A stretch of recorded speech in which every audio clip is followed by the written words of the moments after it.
guys. I feel like it's been a hot minute since I've done one of these. I started school, I guess, about a month ago, and I just haven't really had much alone time when I am home. Usually the family's all here, so. But today I wanted to talk about a pretty big topic. I'm sorry if I'm a bit nasally. I'm still getting over a sinus cold. But today I wanted to talk about an event that happened over 7 years ago, in 2010. It was the December time, actually through New Year's into 2011. And I wanted to talk about it mainly because I've never really talked about it on my blog. But it's kind of it was a major turning point and a major event in my healing journey and just my overall experience dealing with Lyme. So that's why I want to talk about it today.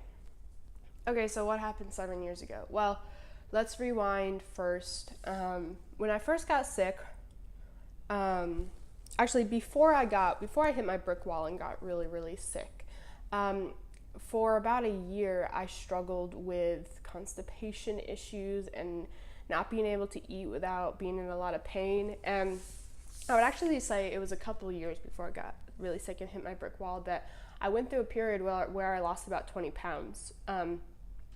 I had gone gluten-free, but it wasn't really because, it might have been because I went gluten-free part of the way, but I can't say all of it was. I just really struggled to eat full meals, and at the time I wasn't super educated in nutrition and all that stuff, so, I'd reach for an apple to try and fix my constipation, but that didn't work. That just made me worse and more bloated and stuff like that. So I really struggled, and then I was able to actually regain my weight by eating peanut butter and banana sandwiches.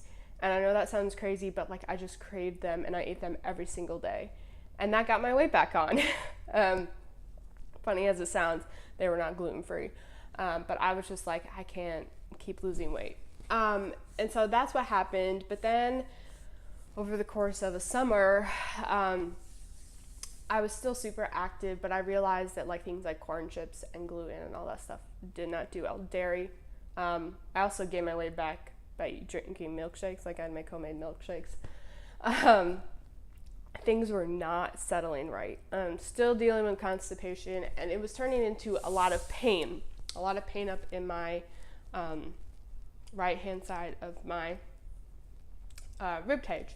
And if any of you have ever heard me talk about my compressed celiac artery, you know that's the telltale sign of this compressed celiac artery is when your artery is compressed, restricting blood flow to all your organs, you get an extreme pain way up in your right hand side of your rib cage. And then of course it causes pain overall in your abdomen. But that's what I started experiencing. And that was kind of, along with some of the other first Lyme symptoms that I dealt with, that is one of the first things that started happening. And it was just kind of intermingled, whatever, with some of my other symptoms that I was dealing with my joint pain and stuff. But when I hit my brick wall in the summer of 2010, it was still a major factor, and it really affected my ability to eat. I could keep food down. I've never had a problem with keeping food down, but it really affected my ability to eat, and it caused a lot of pain, and it got worse. It got progressively worse. It was there before I lost the weight, but as I lost weight, because of it, it made it worse. So it was kind of like not a catch-22, but it was there, and then the more I lost weight because it was there, the more painful it was, because pretty much the more compressed it got, because there was nothing in there to hold it up. So that kind of leads us into today's topic, which is when I got admitted to a children's hospital and was pretty much quarantined for 10 days. And I kind of want to talk about my experience in that children's hospital with you guys today. So leading up to when I was admitted, it was after Christmas. It was actually in between Christmas and New Year's. We had just had Christmas with my grandparents. They were shocked at what I looked like. I guess see, I don't really remember as much what I look like, what I looked like or what I felt like. I was just always bundled up in a bunch of clothes. Didn't really look at myself in the mirror because I was just so sick. I didn't feel good. Like, I just tried to survive. And the months leading up to Christmas, the amount of foods that I could eat got smaller and smaller. My portion sizes got smaller and smaller because the pain was just, I would writhe in pain, to the point where if I eat, I'd need to take a Vicodin, which is not good. Like, if you're in that much pain from a little chicken patty, like, there is something seriously wrong with you. But the problem is the medical, or majority of medical community, doesn't necessarily agree with that. They don't think that way. They think that if you eat a chicken patty and you hurt that much, there's something wrong up here, which we will get to later. But so grandparents were really concerned. Of course, my parents were really concerned. I was down to 83 pounds. I am 5'8", and I'm going to try and get some photos, see if my mom can dig up some photos. We don't really have many because honestly, it was not a happy time in our family. But that's very skinny for someone that's 5'8", and I'm also not naturally a petite person. So 83 pounds, I was like half the weight I am now, which is insane. So I don't really know how it happened exactly. I just know my parents were at their wits' end.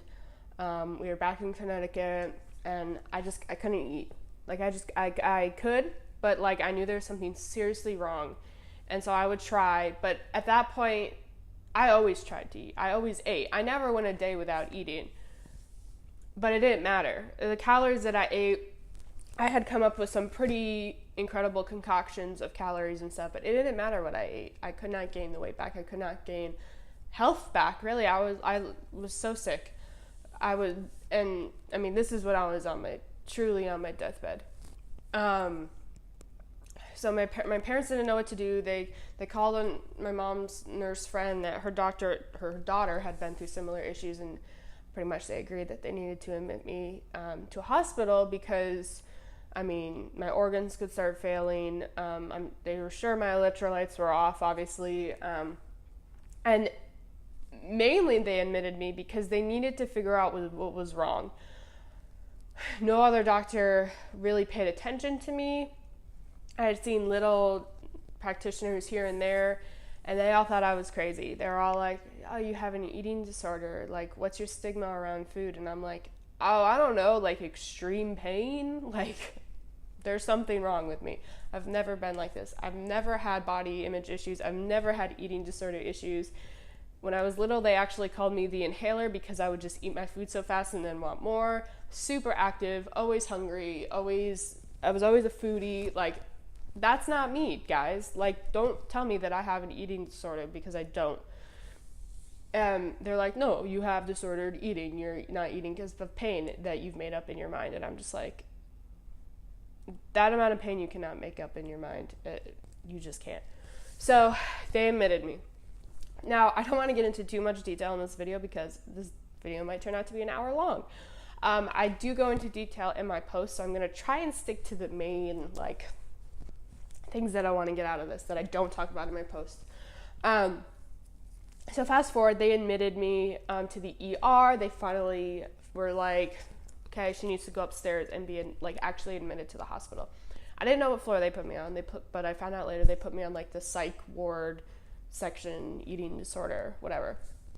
And then there's this whole team of people that take care of you that pretty much are there 24/7. You can't have the door shut. You can't have the curtain closed. If you get up to try and brush your teeth, they're going to come in and freak out at you. And you're going to have your father tell them off because, holy crap, you need to brush your teeth. But, so they admitted me. There was a whole team of doctors, psych team, dietitian team. I don't even know what else team, a bazillion phlebotomist, whatever. Terrible. Of course, the first thing they make you do is eat. And I'm like, do you not remember why I'm here? Of course, but they didn't. They just went off of what they saw. And I found out later, through a friend that came and visited, that I was put on suicide watch. and was diagnosed with pretty much an eating disorder and something else. And they decided, because my mom, who's naturally thin, she's petite, she's super strong CrossFitter person, they decided she had an eating disorder, and she was the one that made me crazy and made me 83 pounds and super sick. So it's one thing for a team of doctors to think something about you, but it's another thing for them to abuse their power, essentially, and impose their beliefs onto you and in the way that they treat you. So I cannot say that I was in a situation that's never happened before, because I've seen it on the news. I've seen screwed up things that happen in the medical community or the medical world, and especially in children's hospitals. You know, they paint the picture of like this awesome place, but if they think one thing about you that is quote unquote bad, you are going to be treated incorrectly. You are going to be treated like you are a pathological liar, and that is what I was treated like. Everything I said to them, it had no worth whatsoever. They would twist it, they would like look around it and try and like read between the lines when there were no lines. I couldn't even talk to them. I couldn't even talk to them about myself, because they didn't believe me. They thought that that was me making up a story about myself and about my childhood, and everything I said, like I had mentioned something about me loving Pilates, and then they would twist that into me being an exercise freak who just wants to burn calories and lose weight and not eat. No, I said I love Pilates. I did not say the other stuff. So that's kind of was the gist. And honestly, I was quarantined in this room for 10 days, hooked up to every single thing that you can think of, so that if I moved, they would know. Which I totally love to screw with them. Sometimes I'd like move around in my bed, like do Pilates moves in my bed, and it would like make my heart rate go way up. And then they'd come in and I'd just be like laying there like, hey.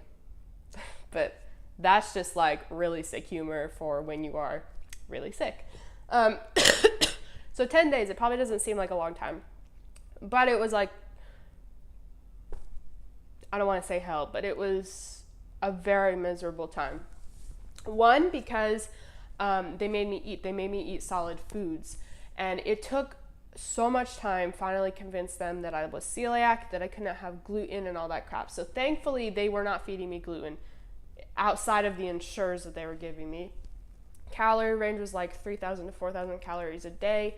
There would be a woman, watch me eat, watch me go to the bathroom, watch me shower, watch me sleep, watch me sit there and talk to my mom, which was so screwed up. So watch me and sit there and talk to anyone.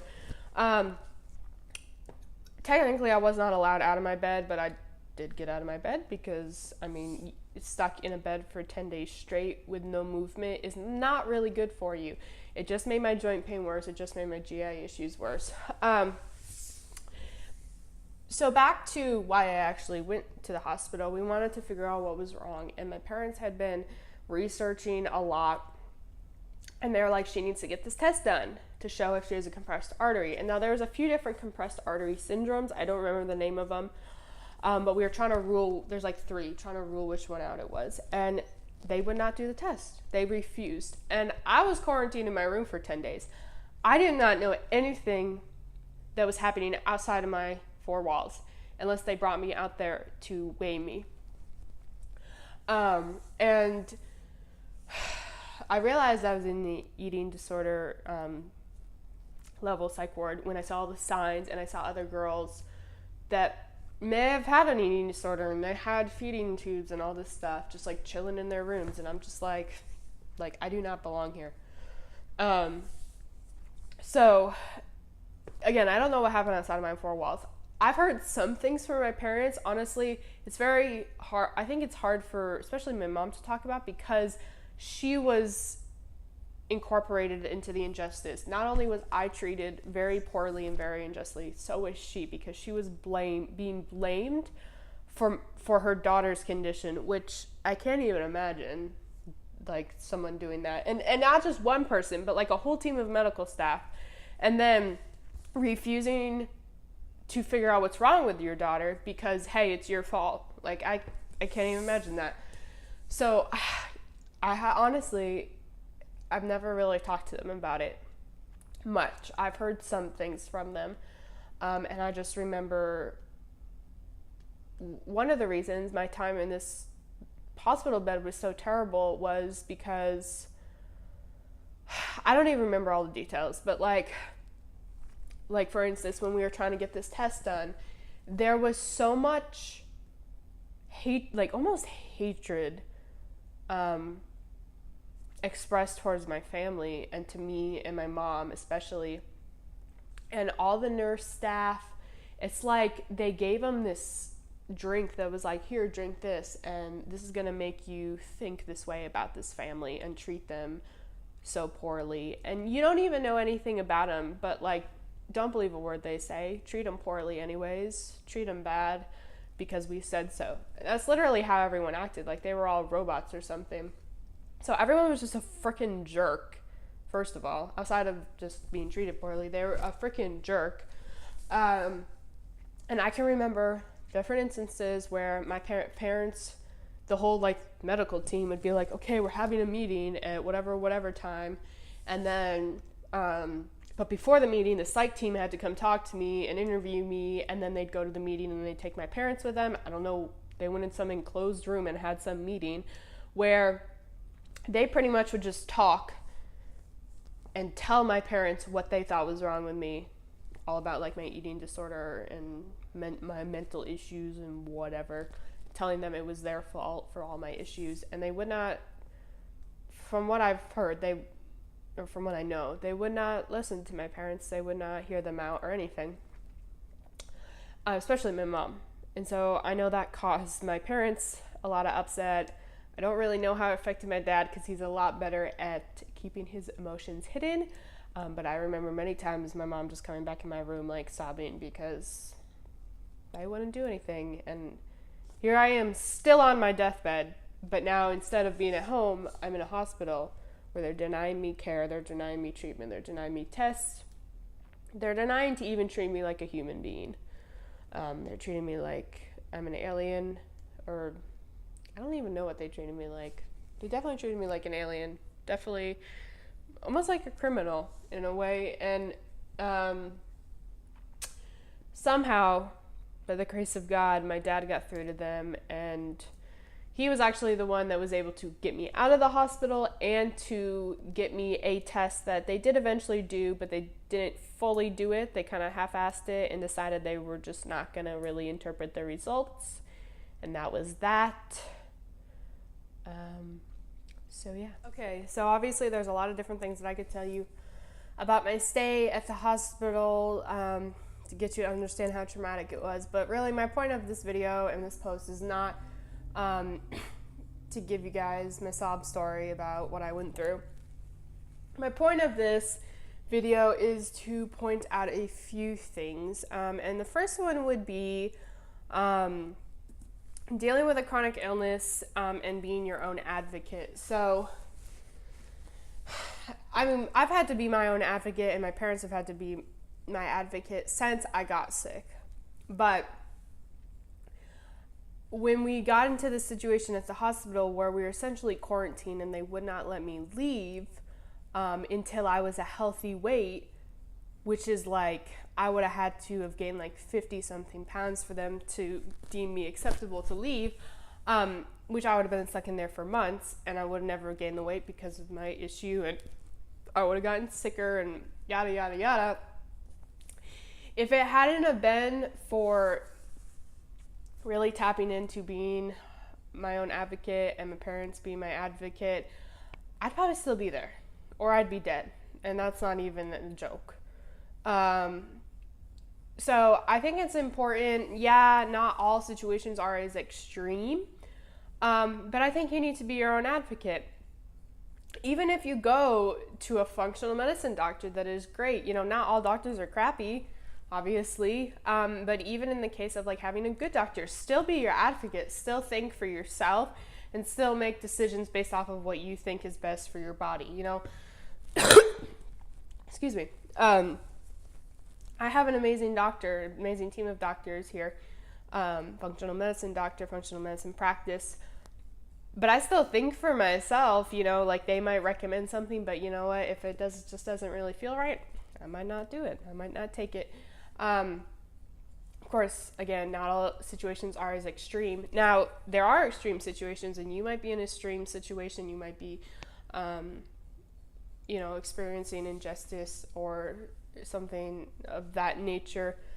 And I would just encourage you to dig deep and not give up, because you're fighting for your life essentially, and it's easy to let the lies that they're throwing at you and the lies that they're trying to make you believe about yourself, it's easy for you to start believing them, oh, maybe they are. And maybe I had that thought a few times while I was at the hospital, well, maybe if I did just eat and told myself I wasn't in any pain, I would gain weight and I wouldn't be in pain and they would let me leave. But that's not reality. So be your own advocate, be your own advocate, be your own advocate. And obviously I couldn't fire my doctor in this situation because he had me cornered in a wall. Also, don't be afraid to fire your doctor. I love that term, but it's just you know what? We're breaking up. Time to move on to someone else. Because, certain doctors have a impact on your healing at certain times, and then sometimes it's just time to move on to a new set of eyes and a new mind. So that's kind of my main thing. And for everyone that's experiencing injustice in the medical world and dealing with a chronic illness, you are not alone. These things can be very traumatic. And sometimes counseling does help. I've actually never been to counseling for my illness. I've been to counseling for other things, but I'm totally for counseling, especially if you have a very, obviously a good one, good counselor. But, counseling can help. Talking about what you're going through with others also helps. I feel like that's a form of therapy. And then for myself, writing has always been a form of therapy. So my blog has always been a form of therapy. Because that 10-day event that I experienced was traumatic, and it has affected my life in many more ways than one, in ways that I never thought it would. Sometimes I even forget to flush the toilet to this day. I know that sounds silly, but it's because I was not allowed to flush the toilet, and they would sit there and watch me pee, and then they would flush it. 10 days out of the past 7 years, and it has that much impact on me. And I know that's a silly example, but these things can have a big impact on us and our healing. So it's important that we work through them in whatever way it is that you work through things. Again, for me, it's writing, being in the kitchen, baking especially. Creating recipes has always been a big one. So yeah, you're not alone. Of course, if you have any questions or anything, please feel free to contact me, because I'm here for you guys. So I don't know if this video, I don't know what you think of it, but I just kind of wanted to talk about it and my different random views and experiences with this experience with having a chronic illness. Yeah, I mean, I don't really know what else to say. I could go in depth about my experience at the hospital, but I don't know if you guys would want that or not. It's not, super important. It was definitely an event that shaped me as an individual. I will never look at children's hospitals the same. But again, we've all been through different things in our chronic illness, and we all go through hardships, and they definitely shape us and help us grow. And that was definitely one of those experiences for me. But yeah, so I'll see you next time.